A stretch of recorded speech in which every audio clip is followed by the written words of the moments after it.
Mesdames, Messieurs, bonsoir. Il est 20h sur les antennes de la télé Futur Média. C'est parti pour le sommaire de cette édition. Procès en appel de Barthélémy Diaz. Le délibéré attendu le 12 décembre prochain. Maître Amadou Ali Kane, avocat de la défense, soutient que le tribunal n'a jamais apporté la preuve d'une quelconque culpabilité du maire de Mermoz Sacré-Cœur.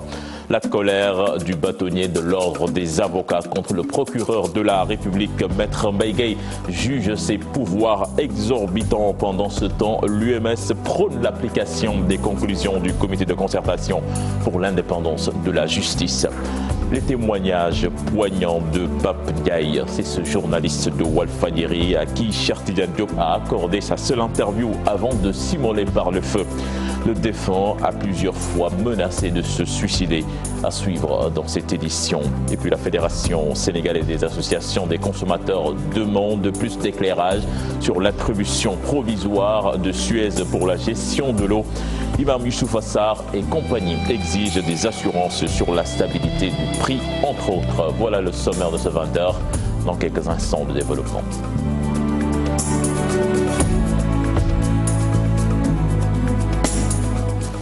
Bienvenue à toutes et à tous. Ce procès en appel de Barthélémy Diaz, le délibéré est donc attendu le 12 décembre prochain. La décision contre Barthélémy Diaz en première instance souffre d'un défaut d'objectivité. C'est ce que pense Maître Amadou Ali Kane, l'un des avocats du maire de Baobab, estime que le tribunal n'a jamais apporté la preuve d'une quelconque culpabilité de son client. Je propose de l'écouter. Ses propos sont recueillis par Dissa Prera. J'ai parlé de corporatisme, c'est-à-dire qu'on lui reproche, dans un premier temps, d'avoir outragé des magistrats dans l'exercice de leurs fonctions. Au départ, c'était ça. Et on s'est rendu compte qu'aucun magistrat ne s'était plaint. Donc vous ne pouvez pas, vous, à la place de ceux qui sont outragés, agir. Alors que personne ne vous a dit que moi je suis outragé. Et c'est la raison pour laquelle on n'a pas retenu cette infraction, on a retenu le discrédit porté contre les décisions de justice. Et nous estimons par conséquent que le fait qu'on ait parlé dans un premier temps d'attaque contre des magistrats a pu susciter peut-être un sentiment de corporatisme. Et ce qui est humain, ce qui est naturel. Donc j'imagine que c'est peut-être ce sentiment ou ce phénomène qui a pu se produire en première instance. Et c'est la raison pour laquelle l'objectivité, la sérénité qui était indispensable pour juger les faits sur la base uniquement du droit, à mon avis, elle n'a pas pu exister en première instance. J'étais contre une décision de justice et réalisée par un moyen de diffusion publique. Son auteur doit être poursuivi comme un complice et c'est l'organe de presse par lequel ce discrédit a été fait qui doit être l'auteur principal. Or ici, comme vous l'avez tous observé, M. Barthélémy Diaz est seul à comparaître et il comparaît en tant qu'auteur principal. Or, en droit, il ne peut pas être l'auteur principal, il ne peut être qu'un complice. Et si l'auteur principal n'est pas poursuivi, on ne doit pas pouvoir poursuivre le complice.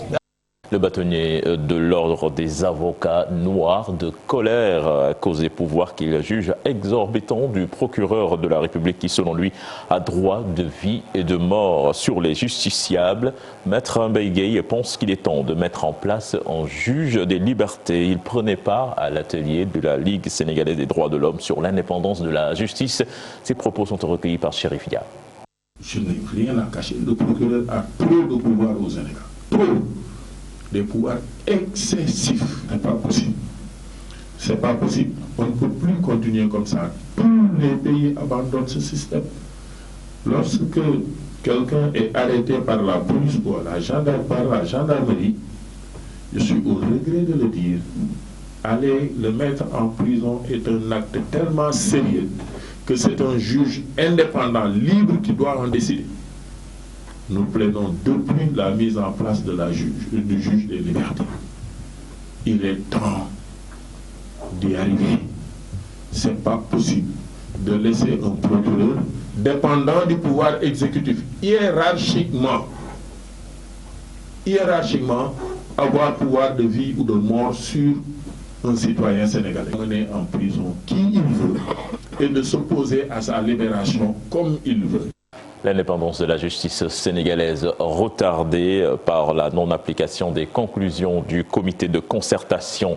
C'est la conviction de l'Union des magistrats du Sénégal. Les réformateurs ne comptent pas reculer dans ce combat. Ils ont fait face à la presse ce matin. Compte rendu signé Koumba Amatlo et Diafaraba. La justice sénégalaise, toujours en quête d'indépendance, un idéal pas encore atteint à cause d'un obstacle, le manque de volonté politique des autorités. Nous allons vers des échéances extrêmement importantes où la justice aura un rôle fondamental à jouer. Et la justice, c'est le socle, c'est le régulateur de la justice.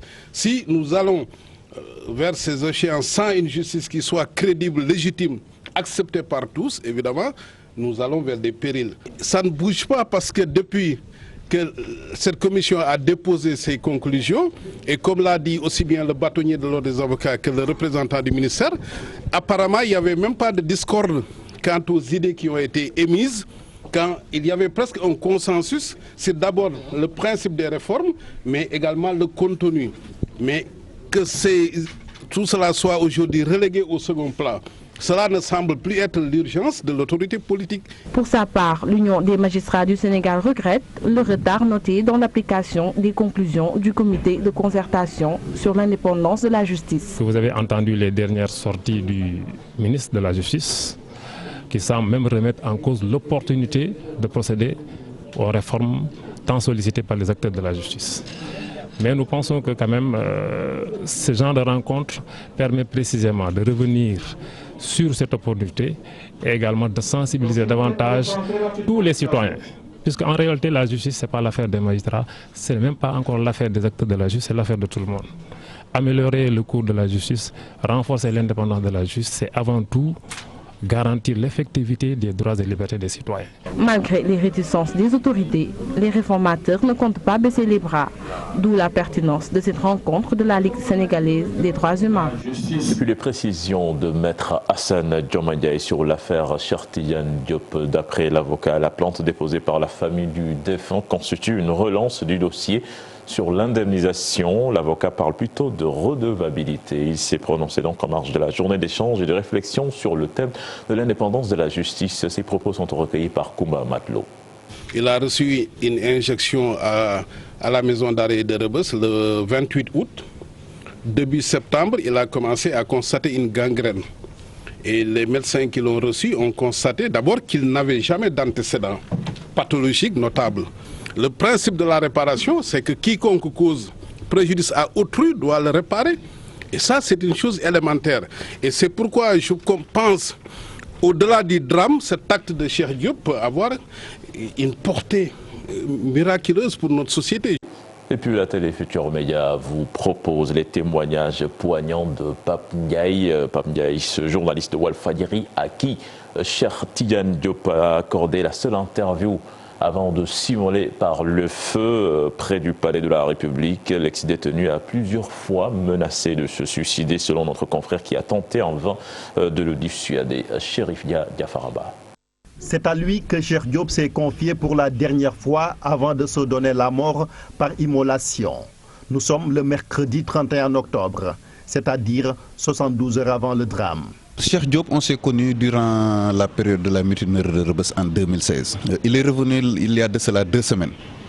Il m'a appelé au téléphone pour me dire qu'il est revenu au Sénégal et qu'il aimerait me rencontrer. Je lui ai dit qu'il n'y a aucune difficulté par rapport à ça, il n'y a aucun problème, qu'il peut passer au bureau. Il s'est immolé le vendredi, mais 2 jours avant l'immolation, c'est-à-dire le mercredi, il a effectué le déplacement au niveau de mon bureau. Il est venu me trouver au bureau à Walfadjri. Après avoir raconté sa souffrance à notre confrère de Walfadjri, l'ex-détenu menace de se suicider. Pape Ndiaye tente de le dissuader. Il m'a remis son dossier et il m'a fait part de son intention de s'immoler. Je lui ai dit d'accord. Envisager de s'immoler n'est pas une bonne idée. Je lui ai dissuadé de le faire. 2 jours plus tard, le vendredi, Cheikh passe à l'acte. Il m'avait également fait part lors de notre rencontre-là de son intention de passer à la télé. Je suis monté avec lui voir un caméraman. On avait pris un extrait de 10 minutes pour faire passer ça à la télé, au moins pour un peu accélérer la procédure. À ma grande surprise, oui, tout ça s'est passé le mercredi. Le jeudi, il m'a appelé Il me dit, grand-pape, vraiment je ne peux plus attendre. Je t'avais promis de ne pas exécuter la menace que j'avais brandie, mais je suis dans l'obligation de le faire. Je lui ai dit, si tu insistes, je serai moi aussi dans l'obligation d'aviser la police. Le lendemain, le vendredi, il revient à la charge dans la matinée pour me demander, vraiment, grand-pape, je t'avais promis de ne pas mettre à exécution ma menace, mais là, moi, je suis un responsable de famille. Il faut que je mette la menace à exécution.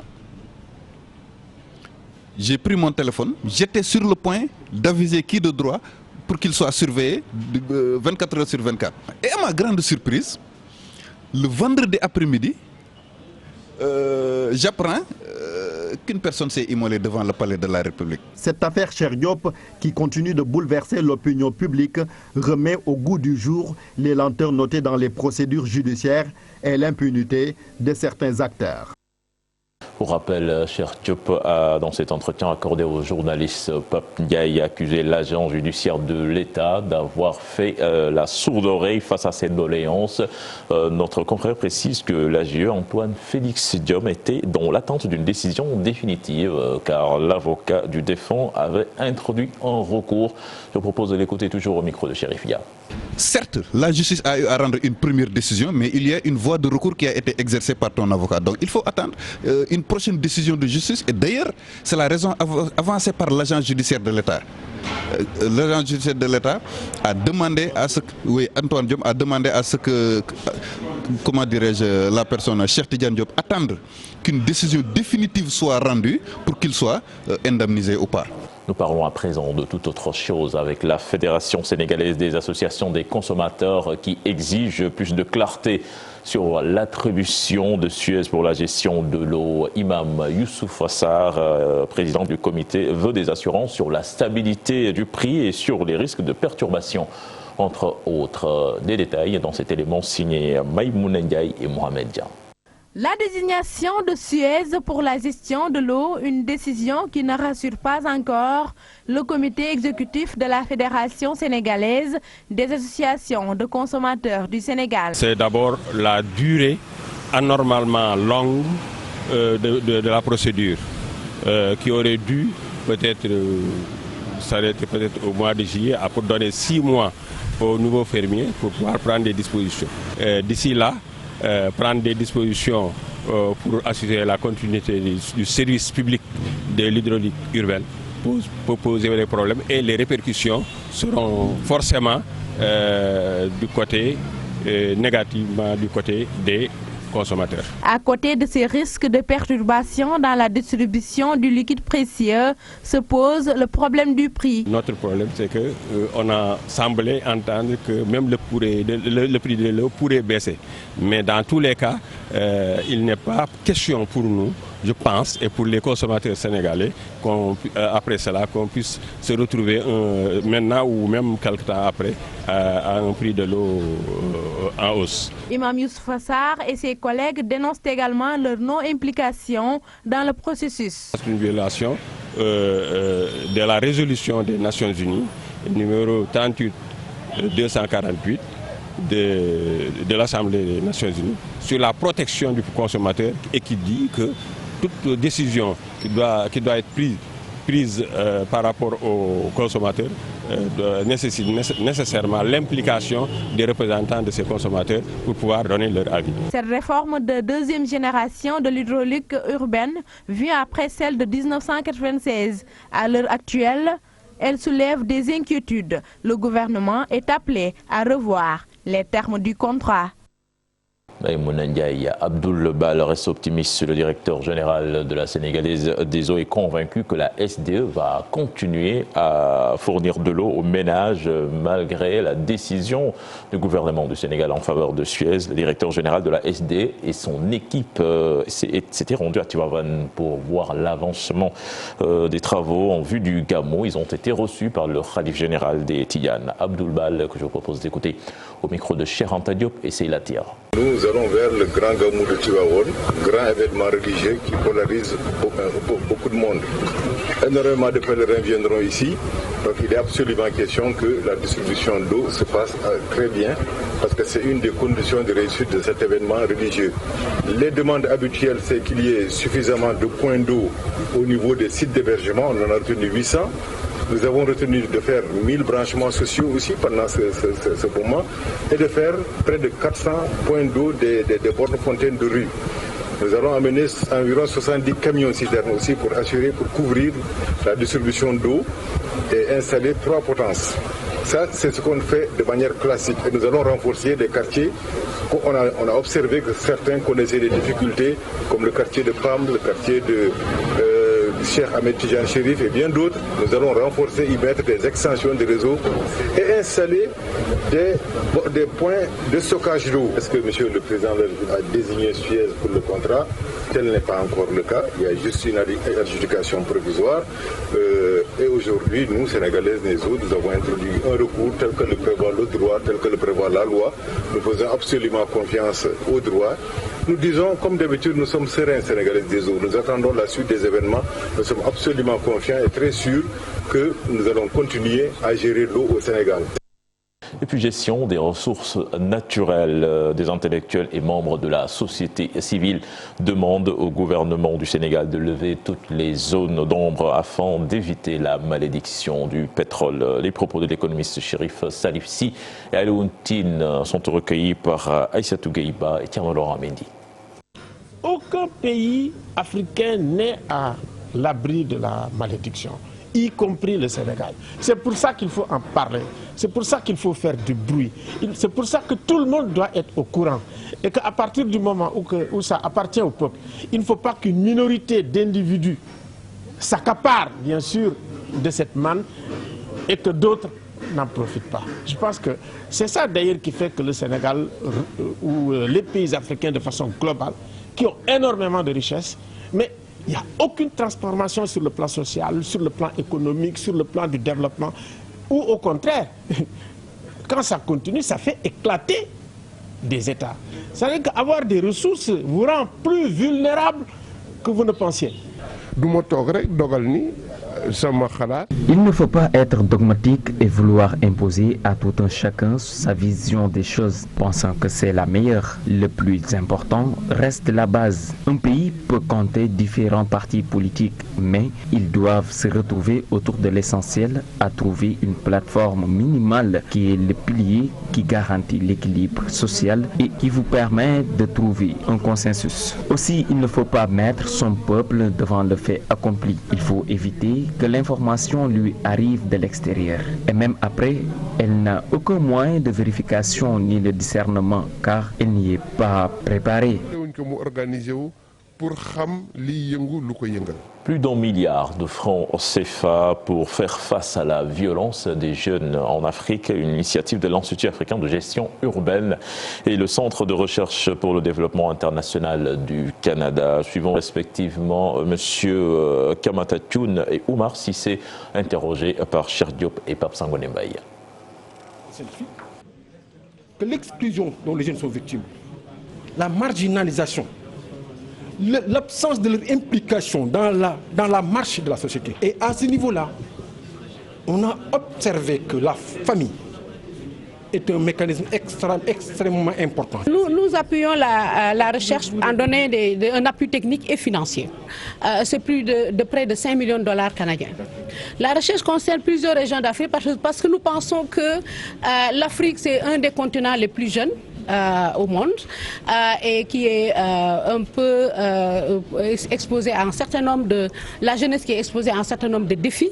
Une incursion dans le monde des transports à présent avec Cap Karangue. À nos jours, 30 000 permis ont été remplacés depuis le début des opérations. C'est le directeur des transports routiers qui l'a dit à notre correspondant dans la banlieue. Le premier bureau installé en périphérie de Dakar a ouvert ses portes ce matin au Beau Maraîcher. 400 à 500 chauffeurs peuvent être enrôlés par jour. Cher Omar Gueye, que je vous propose d'écouter au micro de Salif Sow. Nous avons ouvert 6 postes d'enrôlement Alors la capacité pourrait aller jusqu'à 400 à 500 personnes par jour. Les premières inscriptions que nous avons en termes de chauffeurs professionnels ici au niveau de la gare de Beaumarchais se chiffre à plus de 7000 chauffeurs qui fréquentent régulièrement la gare. En dehors maintenant des autres chauffeurs professionnels dans l'urbain et dans les entourages qui peuvent venir dans le site de Beaumarchais pour s'enrôler. Donc vraiment l'objectif c'est dans un an de terminer la phase de remplacement et aller sur une autre étape. C'est une bonne activité, vous le constatez avec l'engagement et donc le consentement de tous les acteurs. Nous pensons qu'effectivement, avec les résultats que nous avons déjà engrangés, ça pourra en tout cas accélérer ou bien avoir les résultats qui sont escomptés. Donc ça veut dire d'ici un an, terminer la phase de remplacement des permis de conduire. Le syndicat du transport routier du Sénégal, Alassane Ndoye, vivement contesté au sein de son syndicat. Selon les contestataires, le secrétaire général n'est plus légal car son mandat a expiré et le syndicaliste refuse, selon les protestataires, d'organiser de nouvelles élections. Je vous propose d'écouter leur porte-parole. Il s'appelle Pape Seydou Dianko. Il est interrogé par Salif Sow et Asmalik Diop. On a contesté la convocation de M. le secrétaire général Alassane Ndoye sortant. On est avec Alassane Ndoye depuis 18 ans, depuis 2000. Tout le monde sait que le syndicat transport routier ne marche pas. On a beaucoup de difficultés, on a beaucoup de problèmes. Le central, depuis 5 ans, depuis 2012, n'a jamais organisé une grève qu'on réussit. Alassane, son mandat est fini. Nous sommes des candidats. On a déposé nos candidatures pour aller aux élections. Au niveau de la synthèse, c'est le camarade Mamadou Guiro. Il nous a appelé 2 jours, on a fait des réunions de conflit pour trouver une consensus. Ça n'a pas abouti. Donc maintenant, Mamadou Guiro a dit, pour le central syndical de transport routier, je vais gérer les activités. Moi, je vais aller au congrès. Dès que le congrès national est prêt, on fait une commission d'organiser des élections pour le syndicat de transport routier. Le camarade Alassane Ndoye, il se profite pour déposer, lancer des convocations dans toutes les régions pour convoquer le 8 pour faire un congrès. Mais on dit, avant de faire un congrès, il faut faire un bilan. Nous allons à présent dans le sud-est du pays. Manékounda, qui vient de bénéficier de la construction de 8 salles de classe, une bibliothèque. Le coût est estimé à 30 millions de francs CFA, une initiative rendue possible grâce au fils de la localité basée en France, Bakary Conté. Les classes étaient en abri provisoire dans le village de Manékounda, situé dans la commune de Djiredji. Les fils du village installés en France ont construit 8 salles de classe, une bibliothèque et un bureau pour le directeur. Nous sommes fiers de cette réalisation qui est à l'initiative, je le redis, des villageois. C'est-à-dire qu'on a eu tout l'appui de la population qui a été à nos côtés. C'est comme ça qu'on a pu arriver à ce résultat. D'entretenir ce bâtiment qui est un bâtiment innovant, voilà, et où ils vont être confortables en sortant des abris provisoires. Donc ça va être, c'est magnifique pour eux. L'inspecteur d'académie de Sédhiou avance que cette nouvelle construction permettra d'effectuer des enseignements de qualité. La résorption des abris provisoires au fin d'améliorer les conditions d'enseignement-apprentissage et ainsi booster la qualité, c'est une préoccupation prioritaire pour le département de l'éducation. C'est pourquoi, en mettant à la disposition de la communauté éducative de Manékounda ce joyau composé de 5 salles de classe pour l'élémentaire, mais également de 3 salles de classe pour le préscolaire, un bureau maître, mais également des manuels, n'est-ce pas, pour équiper la bibliothèque. Cette association-là a inscrit son action en droite ligne de la politique éducative. Le maire de Djiredji, Mohamed Lamine Diawara, salue l'initiative. Ça demande de satisfaction par rapport à ce qu'on vient d'inaugurer comme ça. Des partenaires qui sont à Bordeaux, qui s'appellent Manékounda, l'association Manékounda, qui depuis des années s'active dans le développement au niveau de notre commune. Et qu'aujourd'hui, nous ont conviés à la cérémonie d'inauguration. Et on a vu que quand même c'est un joyau qu'on nous a laissé ici. L'association Manékounda France promet de réagir dans d'autres secteurs pour le développement rapide de Manékounda. Retour à Dakar, après Diamniadio, les travaux du pôle urbain du Lac Rose vont incessamment démarrer. Une annonce du délégué général des pôles de développement urbain, M. Seydou Sissal, prenait part à une randonnée pédestre organisée par l'ONG Candé pour mieux vulgariser les réalisations du pôle urbain de Diamniadio. Je vous propose de l'écouter. Ces propos sont recueillis par Ousseynou Thiam.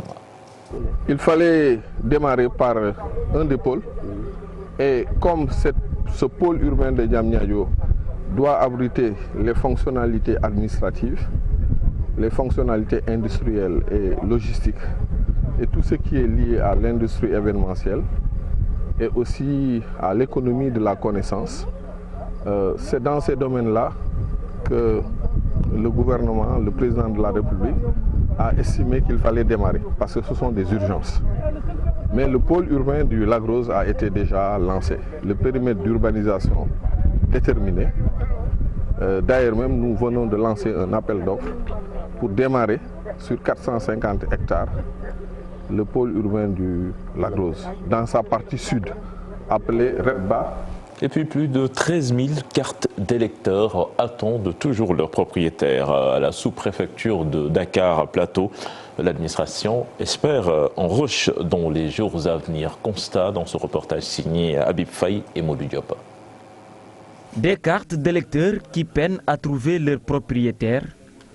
Elles sont exposées sur les tables de la salle de la sous-préfecture de Dakar Plateau. Ce mardi 6 novembre, seules 2 personnes sont venues récupérer leurs cartes. Je n'ai pas encore reçu ma carte d'électeur. Cela fait 3 à 4 mois que je l'ai déposée et je ne cesse de faire des va-et-vient, mais en vain. Je suis revenu aujourd'hui, ils m'ont encore donné une autre date de récupération. Au manque de temps que je ne suis pas venu la récupérer. Aujourd'hui, je l'ai fait. C'est important de venir récupérer sa carte d'électeur. C'est mieux de la laisser exposée ici dans la salle. Plus de 13 000 cartes sont stockées. Aujourd'hui, je peux vous dire que par rapport aux anciennes cartes, on est à 10 124 cartes reçues. On avait distribué, pour cette semaine 423, on est à 10 041 cartes pour les cartes issues, n'est-ce pas, de la refonte, n'est-ce pas, d'octobre 2016. Avec les nouvelles cartes issues de la révision exceptionnelle, à ce jour, nous sommes à 13 015 cartes reçues et 171 cartes ont été distribuées. Il nous reste à distribuer 2 974 cartes. Face à la passivité des populations, l'administration affirme l'avancée relative de la distribution. Que le taux est extrêmement important, le taux de distribution est très avancé, parce quand même il faut reconnaître que bon, depuis que le parrainage a démarré, quand même les cartes, et depuis que les anciennes cartes ne sont plus en cours de validité, donc la distribution elle continue. Un couloir vide, pas l'ombre d'un récupérateur, les cartes d'électeurs issues de la dernière révision exceptionnelle des listes électorales ne trouvent pas encore leur détenteur. Certainement, un rush attendu pour les adeptes de la dernière minute. En politique, Abdoul Mbaye, le président de l'ACT, était en visite de proximité à Rufisque. Une occasion saisie par l'ancien Premier ministre pour dresser un tableau sombre de la situation économique du pays. Abdoul Mbaye indexe les grands projets de l'État qu'il juge budgétivores et sans impact positif sur l'économie. Je vous propose de l'écouter. Ces propos sont recueillis par Ousseynou Thiam et Ahmadou Bamba Samba. Il a animé une conférence à Paris récemment sur laquelle j'ai attiré l'attention, au cours de laquelle j'ai attiré l'attention sur les mensonges qui sont d'abord des mensonges statistiques, qui sont ensuite des mensonges de présentation consistant à présenter le Sénégal comme un pays économiquement viable et même en progrès rapide. Tout cela n'est que mensonge, les populations souffrent. Et la vérité finit toujours par éclater. Nous avons dénoncé très tôt cette frénésie de grands projets dans lesquels est engagé notre gouvernement. Nous avons craint que cela ne provoque ce qu'on appelle l'éviction du secteur privé, parce que dès lors que vous faites des grands projets de cette nature, vous vous endettez beaucoup à l'extérieur, vous privilégiez le service de la dette, vous avez ensuite des problèmes de ressources internes, vous ne pouvez pas payer les entreprises qui travaillent localement, les entreprises sénégalaises. Vous ne pouvez pas non plus boucler votre budget, le Fonds monétaire international vient de le souligner. Vous êtes obligé après d'augmenter des taxes, vous avez dû entendre parler de la nouvelle taxe sur l'électricité que vont payer les entreprises. Tout cela vous entraîne dans un cercle vicieux qui va détruire votre économie nationale et nous sommes malheureusement dans ce processus.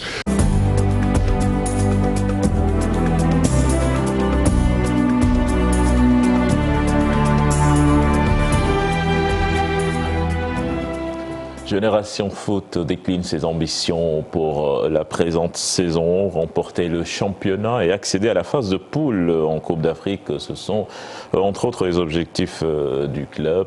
C'est au cours de la présentation des nouveaux joueurs de l'effectif de l'académie établi à Déni à Biramdao. Cheikh Sadibou Diarra, Mamadou Ndiaye et Khadim Sissé.